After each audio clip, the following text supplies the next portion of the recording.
भारत में लगभग 6.5 लाख से अधिक हिंदू मंदिर है और लगभग 600 बौद्ध मठ। अगर हम सन्यासियों की बात करें तो 40 से 50 लाख हिंदू सन्यासी हैं और हाल ही में 2025 के कुंभ मेले में 13 प्रमुख अखाड़ों ने 10,000 से अधिक नए साधुओं को दीक्षा दी। यह सब बात मैं आपको क्यों बता रहा हूँ? पुकार एक नदी की कथा। अपनी बात एक कहानी से शुरू करता हूँ। एक दिन एक विशाल पर्वत की चोटी से एक जल की बूंद नीचे गिरी और उसी क्षण एक नदी का जन्म हुआ।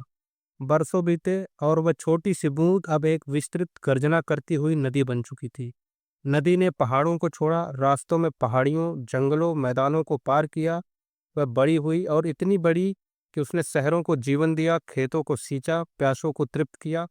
समय बीता। एक दिन वह नदी अपने उद्गम उस बूढ़े पर्वत की ओर लौटकर देखती है कि पर्वत अब थका हुआ है, जर्जर है और शांत दिखता है। नदी को अपने उद्गम पर दया आई। वह पर्वत के समीप रुक गई और बोली, पिता, मैं आपको इस कमजोर अवस्था में नहीं देख सकती। मुझे आपको सहारा देना है, आपकी रक्षा करनी है। वह हंसा, लेकिन उसकी हंसी में अनुभव था, करुणा थी। वह बोला, बेटी, तू मेरे लिए रुकी है, पर सोच, तूने अपने प्रवाह को रोककर कितने गांवों की प्यास अधूरी छोड़ दी है। ध्यान रख, जो जीवन को बचाना चाहता है वे समाप्त हो जाते हैं। तुम भारत को देखो, जिसमें लगभग 62% युवा है। आज उनका जीवन कीड़े मकोड़ों की भांति राजनीति, धर्म के हत्थे चढ़ गई है। तेरी सेवा, तेरी भक्ति तब तक पवित्र है जब तक वह स्वतंत्र है। रक्षा के नाम पर जब कोई रुका है तब जीवन की धारा थम जाती है। नदी बोली, लेकिन पिता, सेवा तो धर्म है, आप मेरे उद्गम हो, मैं आपकी रक्षा नहीं करूंगी तो कौन करेगा? पर्वत गंभीर हो गया। उसने बोला, यही भूल तो भारत के लोग बार बार करते हैं बेटी। अतीत की रक्षा के नाम पर उन्होंने वर्तमान को खो दिया। पहले मुगल आए, फिर अंग्रेज, सबने यही देखा, हम रक्षक बनकर आए हैं।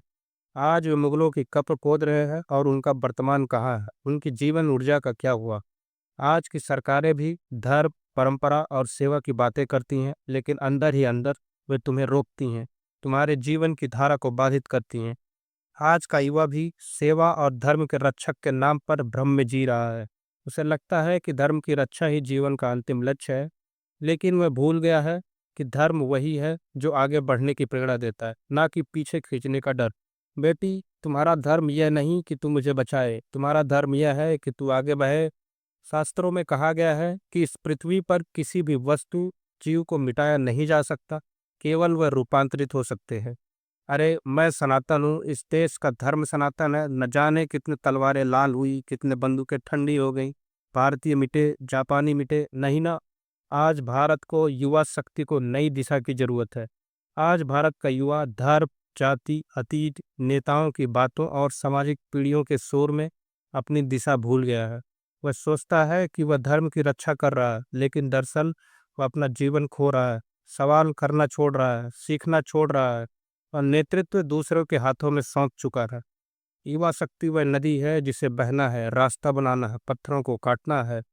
धर्म, राष्ट्र, संस्कृति ये पर्वत है, ये अमर है, इन्हें रक्षा की नहीं, सहयोगी प्रवाह की जरूरत है।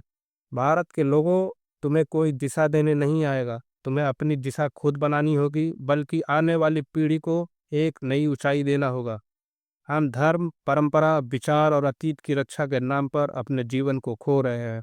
हम अपनी कमजोरियों की धर्म की रक्षा के नाम पर ढकते हैं। हमारे पास कला नहीं, कौशल नहीं, विचार नहीं, केवल परंपराओं का बोझ है। नदी बनो, प्रवाह बनो, जीवन बनो, अतीत का सम्मान करो, पर उसकी छाया में मत जियो। धर्म वो नहीं जो रोके, धर्म वो है जो ऊंचाई दे। जय हिंद, जय भारत।